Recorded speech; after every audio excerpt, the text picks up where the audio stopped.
समाज की गतिविधियों के अंतर्राष्ट्रीय केंद्र स्वामी इंद्रवेश विद्यापीठ आश्रम टिटोली में।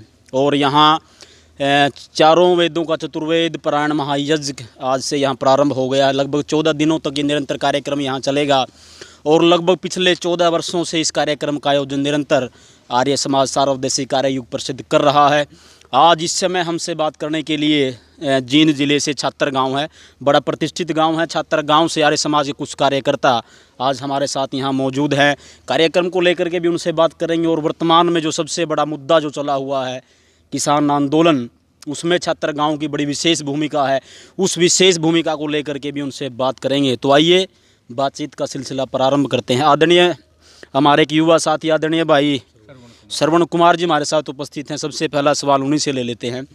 तो भाई साहब, सबसे पहला क्वेश्चन आपसे यही करेंगे, जो आज का जो आप आए गांव से चल करके जो कार्यक्रम यहाँ किया जा रहा है, इस कार्यक्रम में आकर के आपको कैसा लगा और इस कार्यक्रम को जो आयोजित करने का जो उद्देश्य है वो क्या है? सबसे पहले सभी को मेरा नमस्कार। जो आर्य समाज ने, स्वामी आर्यवेश जियों ने, जो स्वामी इंद्रवेश जी थे, जिस महान शख्सियत की याद में हर साल ये प्रोग्राम आयोजित किया जाता है, उसकी याद में स्वामी जियों ने जो ये प्रोग्राम रखा है, ये बहुत ही पूरी दुनिया को एक संदेश देने वाला है। कई देशों में इसके माध्यम से प्रचारित हो रहा है और जो जिस महान शख्सियत की याद में ये प्रोग्राम किया जा रहा है, उसके लिए अगर कई किताबें भी लिखी जाएं तो वो भी कम हैं, क्योंकि स्वामी इंद्रवेश जी वो शख्सियत थे जिनको किसी कम शब्दों में परिभाषित नहीं किया जा सकता। चाहे हरियाणा अलग बनवाने की बात हो, चंडीगढ़ को हरियाणा को के लिए लाने की बात हो, और चाहे आपातकालीन के अंदर जब इमरजेंसी हुई तो बिहार के गांधीवादी नेता जयप्रकाश नारायण ने इस देश में उसके इमरजेंसी के खिलाफ आवाज़ उठाई। उस समय हरियाणा में बड़े बड़े नेता मौजूद थे, जिनमें चौधरी देवीलाल, मनीराम बागड़ी, धर्म सिंह राठी, बलवंत तायल, लेकिन श्री जयप्रकाश नारायण जी ने युवा और ओजस्वी सन्यासी स्वामी इंद्रवेश जियों को समिति का अध्यक्ष बनवाया और गेहूं के भाव बढ़वाने के लिए उन्होंने 22 दिन तक भूख हड़ताल की। उनके जो ऐसी महान शख्सियत, चाहे शराबबंदी की बात हो, हरियाणा में जितनी भी देश में समस्याएं थी, एक हरियाणा एक ऐसा प्रदेश था जो पूरी दुनिया में बदनाम था। किस चीज़ के लिए बदनाम था? भ्रूण हत्या के लिए।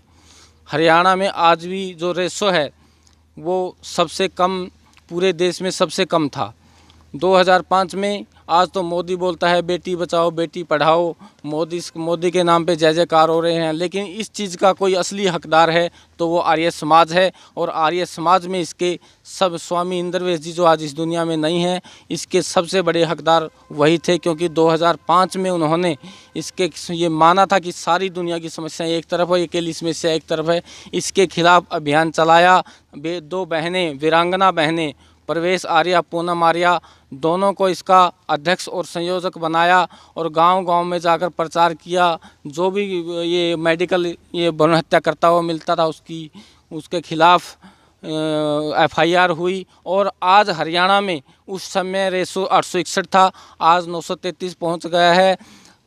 हम आर्य समाज के कार्यों की, ये सब आर्य समाज की देन है। हम आर्य समाज के कार्यों की जितनी भी प्रशंसा की करें, बाकी जितने धार्मिक संगठन हैं उनके काम एक तरफ, अकेले आर्य समाज के काम एक तरफ देखें तो आर्य समाज का परला भारी पड़ेगा। जिस महान शख्सियत की ये याद में स्वामी आर्यवेश जी हर वर्ष ये आयोजन रखते हैं, उनका मैं तहे दिल से धन्यवाद करता हूं। और मेरे साथ इस गांव के पूर्व सरपंच, मैं एक और उदाहरण देना चाहूँगा। मेरे गाँव में एक बार शराबबंदी हुई थी और पूरे गाँव ने शराबबंदी की थी।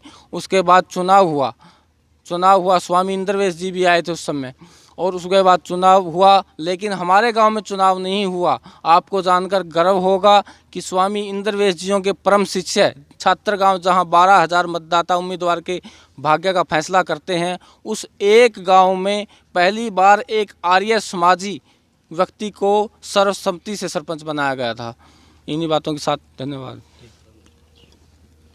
अच्छा, और भी कुछ लोग हमारे साथ यहाँ मौजूद हैं, प्रयास करेंगे उनसे भी बात करने का। अब छात्र गांव की बात चली पड़ी और उससे पहले मैंने किसान आंदोलन की बात की थी, तो छात्रगांव की जो भूमिका किसान आंदोलन में, उसके विषय के ऊपर भी बात कर लेते हैं।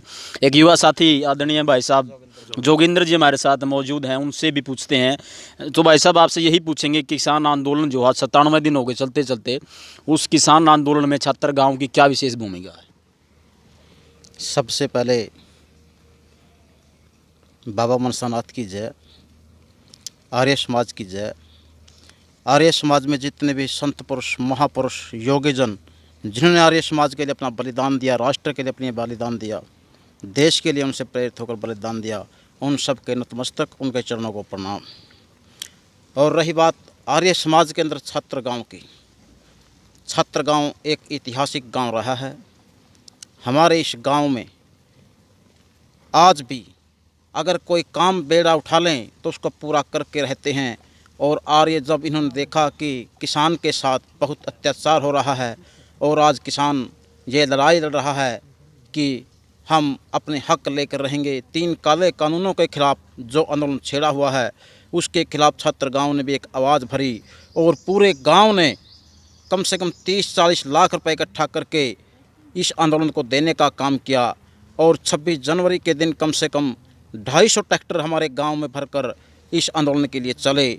और आज भी हमारे गांव से दूध, अन्न, जल, चाय, चीनी, जितना भी हमारे रोज़ प्रतिदिन के काम में आता है उसको पहुंचाने का काम हमारा गांव कर रहा है। और हमारा गांव प्रत्येक व्यक्ति घर से 1 व्यक्ति जाएगा और 5 व्यक्ति कुंबे वाइज हमारे गांव ने लगाए हुए हैं।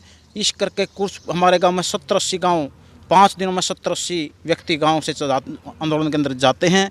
और आंदोलन को शक्ति देने के लिए हमारा गांव सदा तत्पर है। अच्छा, इतने दिन हो गए आंदोलन को चलते चलते, सरकार की तरफ से कोई पहल नहीं हो रही है और किसान आंदोलन तो निरंतर चल ही रहा, लोग बैठे हुए हैं धीरे धीरे। आपको लगता क्या है, अंत में निष्कर्ष क्या निकलेगा? सरकार की मंशा जो है वो सफल होगी या किसानों का आंदोलन सफल होगा, क्या लगता है आपको?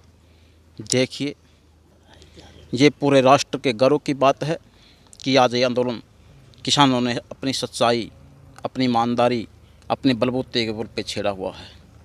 साथियों, हमेशा सत्य की जीत होती है।